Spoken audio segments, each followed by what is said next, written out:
Oke, Assalamualaikum warahmatullahi wabarakatuh. Salam sejahtera untuk kita semuanya. Selamat berjumpa lagi adik-adik sekalian. Kita sekarang akan kembali belajar tentang materi kelas 3 tema 2. Tapi untuk kali ini kita akan membahas tentang subtema 2, yaitu manfaat hewan bagi kehidupan manusia. Nah, kalau minggu kemarin di subtema 1 kita sudah membahas tentang manfaat tumbuhan bagi kehidupan manusia.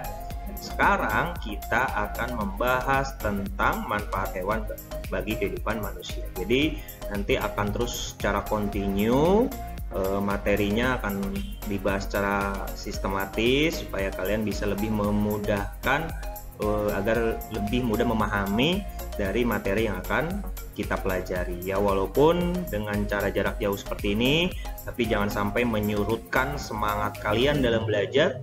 Tetap pertahankan motivasi belajar kalian agar kalian bisa mengikuti setiap materi yang akan disampaikan. Pastikan jangan kalian skip video ini, kalian tonton sampai habis, karena di akhir video ini nanti akan disampaikan tugas yang harus kalian lakukan di rumah.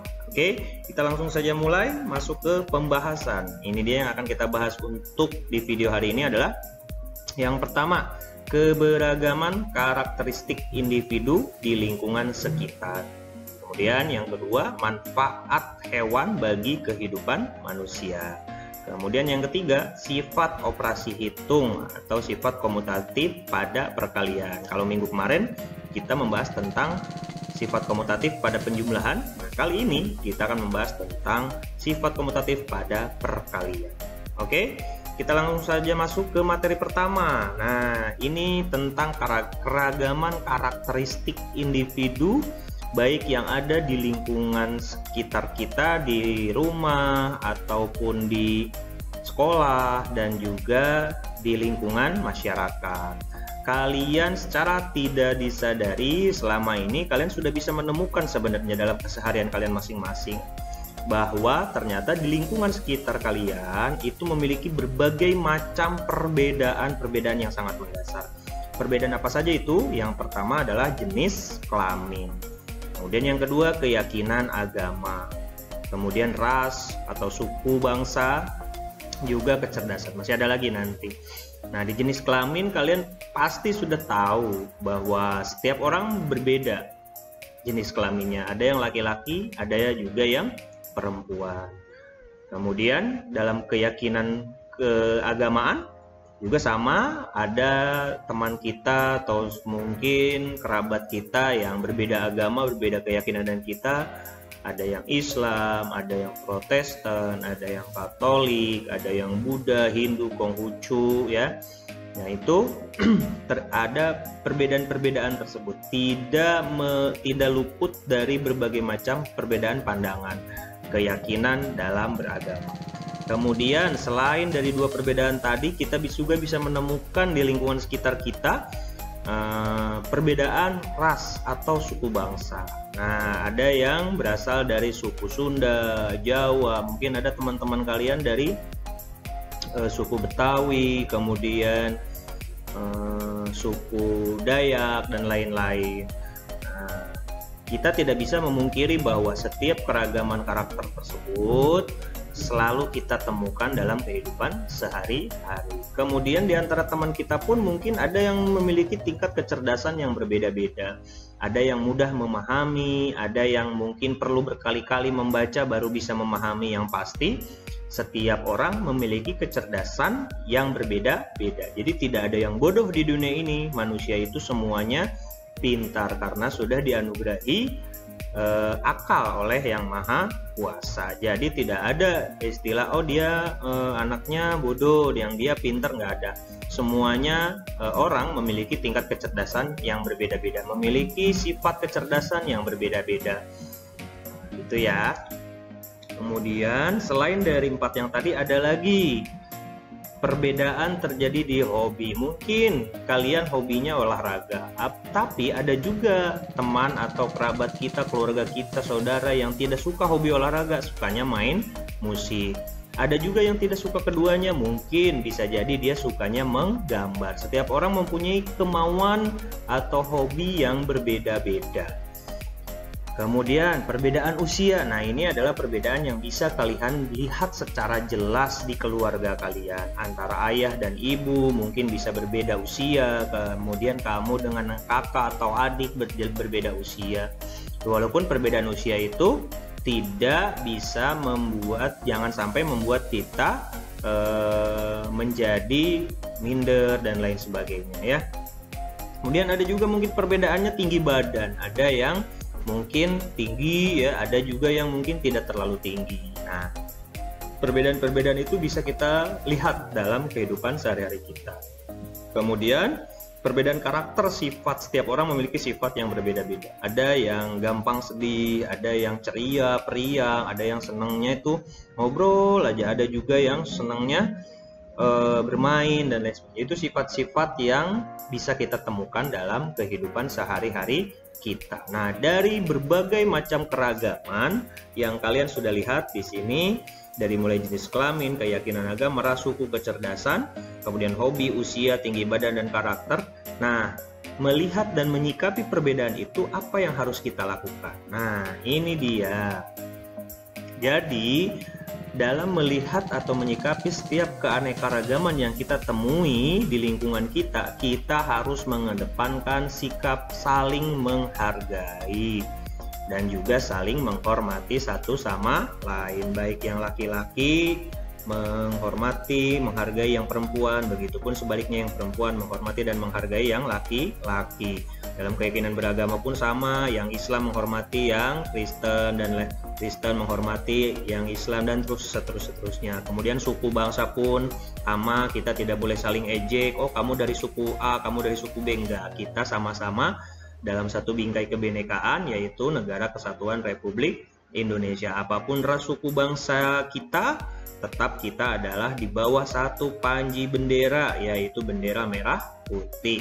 Kemudian kecerdasan, ada yang sulit memahami dalam satu materi pelajaran terus kita ejek-ejek, itu tidak boleh ya. Kalau bisa kita saling membantu.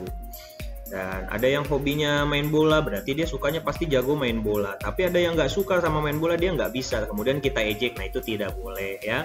Kemudian dari segi usia, yang muda menghormati yang tua dan yang tua mengayomi yang muda. Jadi kita sebagai anak-anak harus bisa menghormati orang tua, orang yang usianya jauh lebih di atas kita. Kemudian yang tinggi badan pun sama, yang merasa tinggi jangan yang mengejek yang kurang tinggi dan seterusnya. Jadi intinya ketika kita menghadapi satu perbedaan, kita melihat satu keragaman yang mungkin berbeda karakternya dari yang kita miliki, maka cara yang harus kita lakukan adalah menyikapinya dengan cara saling menghargai dan menghormati satu sama lain. Karena apa? Karena setiap manusia diciptakan unik, memiliki kelebihan dan kekurangannya masing-masing. Tidak ada yang paling hebat, tidak ada yang paling pintar, semuanya sama rata ya. Seperti itu, sama seperti sesuai dengan bunyi Pancasila sila kedua ya, dimana di salah satu butirnya itu disebutkan tidak membeda-bedakan suku, agama, ras dan lain sebagainya ya. Seperti itu ya adik-adik. Jadi karakteristik perbedaan di lingkungan kita mudah sekali kalian temukan. Nah, ketika kalian sudah menemukan perbedaan-perbedaan tersebut, semuanya harus mengedepankan sikap saling menghargai dan menghormati satu sama lain. Kenapa? Karena keanekaragaman perbedaan itu adalah anugerah dari Yang Maha Kuasa. Coba bayangkan kalau semua orang atau semua manusia di dunia ini sama. Nah, mancung-mancung semua, kemudian laki-laki semua atau perempuan semua, jelas itu tidak akan mendatangkan satu kebaikan. Nah, dengan adanya perbedaan ini justru akan menghadirkan sebuah persatuan dan kesatuan di antara kita agar bisa kita saling memahami satu sama lain. Seperti itu, oke? Mungkin sudah paham sampai sini ya tentang karakteristik perbedaan di lingkungan kita. Kemudian selanjutnya kita sekarang masuk ke pembahasan manfaat. hewan bagi kehidupan manusia. Nah, kalau mungkin kemarin kita membahas tentang tumbuhan, kali ini kita akan membahas tentang hewan. Apa saja sih manfaat-manfaat yang didapatkan oleh manusia dari hewan? Ya, di sini kita lihat ada 5 poin. Yang pertama, sebagai penghasil bahan makanan. Contohnya apa? Hewan seperti sapi, ayam, bebek yang mungkin selama ini kalian konsumsi sehari-hari yang bisa diambil proteinnya, ya. Itu adalah manfaat yang sangat besar bagi kehidupan kita. Selanjutnya, sebagai hasil bahan sandang. Bahan sandang seperti ulat sutra kita bisa gunakan untuk membuat kain sutra. Kemudian kulit kambing, kulit kerbau bisa kita gunakan untuk membuat jaket, ya. Kemudian yang ketiga ada manfaatnya itu bahan untuk obat-obatan. Ternyata bukan hanya tumbuhan saja ya. Minggu kemarin kita membahas bahwa tumbuhan ada yang mengandung obat-obatan. Nah, ternyata di hewan pun ada, seperti contohnya kerang hijau untuk nyeri sendi, kemudian bekicot untuk perawatan kulit, dan lain masih banyak sebagainya. Itu hanya contoh saja dari corona, ya. Kemudian selain itu, hewan pun bisa kita manfaatkan tenaganya. Contohnya seperti kuda yang bisa digunakan untuk menarik delman, atau kerbau untuk membajak sawah, ya. Dan selain itu, hewan pun bisa digunakan sebagai bahan kerajinan, ya. Seperti bulu domba ditenun menjadi kain. Nah, mungkin kalian bisa lihat lagi nanti di luar sana, kalian bisa cek di majalah atau di surat kabar atau misalnya di internet, di Google. Kalian bisa cari lagi yang jauh lebih banyak apa saja sih manfaat hewan bagi kehidupan manusia. Hewan-hewan apa saja yang bisa kita manfaatkan. Nah, itu coba kalian bisa gali lagi informasinya, entah itu di buku atau di media atau di internet dan lain sebagainya. Oke? Nah, lalu apa yang harus kita lakukan ketika melihat bahwa hewan ini ternyata berguna untuk kita sebagai manusia? Nah, yang pertama yang bisa kita lakukan adalah menjaga dan melestarikan. Yang kedua, menyayangi hewan. Yang ketiga, tidak membunuh hewan sembarangan. Yang keempat, memberi kehidupan bagi hewan. Nah, jadi kalau misalnya ternyata di dunia ini tidak ada hewan, maka tentu kita akan kesulitan untuk mencari bahan-bahan yang bisa kita gunakan untuk kelangsungan kehidupan kita sebagai manusia. Maka dengan adanya hewan, kita bisa memanfaatkan mereka untuk agar kita bisa lebih menjalankan kehidupan ini agar lebih baik. Karena kenapa? Kalau nggak ada hewan ya mungkin kita sulit untuk mencari bahan untuk pakaian, kita akan sulit untuk mencari bahan untuk makanan. Kita hanya mengandalkan tumbuh-tumbuhan saja. Maka kita jelas dengan setelah kalian tahu bahwa hewan dan tumbuhan ini bermanfaat untuk kehidupan kita bisa tarik kesimpulan bahwa ternyata Tuhan itu sudah menciptakan isi langit dan bumi serta sekitarnya itu bermanfaat. Tidak ada yang diciptakan oleh Tuhan tidak bermanfaat. Semua bermanfaat untuk kehidupan manusia, ya. Nah, tapi jangan salah, hewan pun ada yang berbahaya. Nah, kenapa dia berbahaya? Contohnya apa saja sih hewan-hewan yang berbahaya? Nah, kita harus hati-hati, harus waspada ketika melihat hewan-hewan yang berbahaya. Contohnya hewan-hewan buas, ya, hewan-hewan reptil seperti ular, singa dan lain sebagainya. Mereka bukan hewan peliharaan, tapi kalaupun ada yang memelihara, tentu memerlukan skill atau keterampilan-keterampilan khusus untuk menaklukkan agar mereka tidak buas. Dan itu hanya bisa dilakukan oleh kalangan profesional. Orang-orang awam seperti kita mungkin agak sulit kalau misalnya kita memelihara hewan-hewan buas seperti itu. Jadi harus ada keterampilan khusus, ya. Kalau kita tidak mempunyai keterampilan khusus, jangan coba-coba mendekati apalagi mengganggu hewan-hewan yang berbahaya tersebut. Jadi di sini kalian harus bisa membedakan mana hewan yang bisa dimanfaatkan untuk kehidupan kita dan mana hewan yang sekiranya akan mendatangkan bahaya untuk kehidupan kita, ya. Tentu ya hal-hal yang sifatnya berbahaya untuk kehidupan kita harus kita hindari sebisa mungkin. Kalian bisa cek juga nanti, cari lagi sumber informasi, gali informasi lagi di tempat yang lain, apa saja hewan yang berbahaya yang bisa mendatangkan berbahaya untuk kita. Oke. Selanjutnya, di sifat komutatif pada perkalian. Nah, minggu kemarin kita sudah membahas sifat komutatif pada penjumlahan. Nah, saat ini kita akan membahas tentang perkaliannya. Kira-kira berlaku nggak sih sifat komutatif untuk di perkalian? Nah, contohnya seperti ini nih, 26 kali 4, apakah sama nih? Sama nggak nih dengan 4 kali 26? Seperti itu, seperti contoh itu minggu kemarin 4 tambah 5 sama dengan 9. Kalau dibalik 5 tambah 4 hasilnya 9 juga nggak? 9 juga. Berarti itu adalah sifat komutatif pada penjumlahan. Sama seperti ini, 26 kali 4 sama dengan 104. Begitupun ketika posisinya kita balik, 4 kali 26 sama dengan 104. Hasilnya sama-sama 104. Nah, berarti sifat komutatif pada perkalian bisa dilakukan. Seperti itu ya. Kalau pada pembagian bisa atau tidak? Tentu tidak. Kenapa? Contoh, 20 dibagi 4 sama dengan 5. Itu ya, 20 bagi 4 sama dengan 5. Nah, kalau dibalik 4 dibagi 20, apakah hasilnya sama dengan 5? Tentu tidak. Maka sifat komutatif tidak bisa digunakan pada pembagian.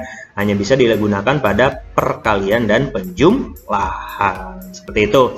Nah, kalian bisa lihat juga 12 kali 15 dan 15 kali 12. Apakah bisa digunakan untuk sifat komutatif? Apakah hasilnya sama? Sama. Berarti kesimpulannya sifat komutatif pada perkalian bisa digunakan atau bisa berlaku. Seperti itu ya.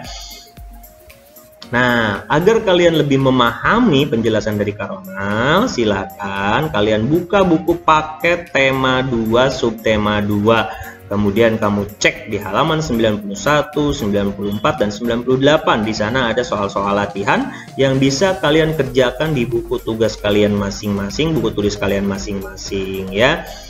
Jika memang ada penjelasan yang mungkin sulit untuk kalian pahami dari penjelasan yang Karonal sampaikan tadi, kalian bisa putar ulang kembali videonya, kemudian kalian perhatikan ulang. Seperti itu ya. Terima kasih atas perhatiannya, tetap semangat belajar, jangan sampai kendor, karena kita sekarang masih dalam suasana kemerdekaan 17 Agustus. Ingat bahwa kita sebagai siswa yang baik, maka tugas kita adalah belajar, mengisi kemerdekaan Negara Kesatuan Republik Indonesia dengan cara belajar. Agar apa? Agar kalian nanti kelak ketika sudah dewasa bisa melanjutkan kepemimpinan, estafet kepemimpinan untuk negara kita ya. Mudah-mudahan yang nonton video Karonal saat ini adalah calon-calon generasi penerus yang membanggakan untuk negara. Ada yang calon menteri, ada yang calon presiden, ada yang calon dokter, ada yang calon guru, ada yang calon olahragawan, ada yang calon artis dan lain sebagainya. Mudah-mudahan semuanya bisa kelak menjadi manusia-manusia yang bermanfaat baik untuk diri sendiri, keluarga, masyarakat, bangsa, agama, dan negaranya. Demikian penjelasan dari Karonal. Terima kasih. Salam rindu untuk kalian semuanya. Semoga kita bisa secepatnya berkumpul kembali di sekolah. Assalamualaikum warahmatullahi wabarakatuh.